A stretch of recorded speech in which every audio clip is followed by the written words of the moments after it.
It's a cold winter day in Alberta.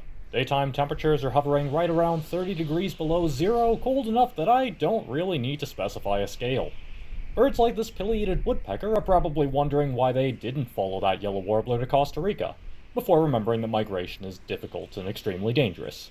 But staying behind brings its own dangers, and there are none more pressing than the risk of starving to death. In the cold, a bird's body needs to burn even more energy than usual just to keep its temperature up. Taking shelter out of the wind and fluffing feathers only go so far. A bird's still gotta eat. Their food consumption often more than doubles over winter. Fortunately, a common backyard pastime comes to the rescue. Many birds that overwinter here will happily visit the free buffets presented by backyard feeders and use them to supplement their own stockpiled supplies. In the right conditions and environments, these feeders can attract a surprising variety of otherwise secretive birds, from the ubiquitous chickadees and woodpeckers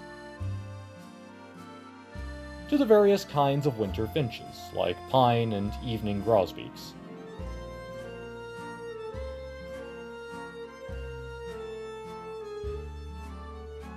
Even ground birds like this grouse will visit feeders before scampering off to the safety of the bushes.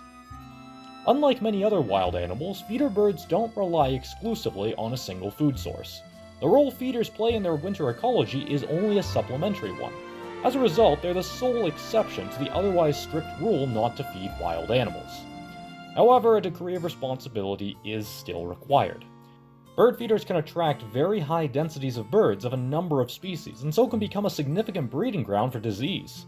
In fact, feeders are largely to blame for outbreaks of avian conjunctivitis, an epidemic of which swept the west coast recently.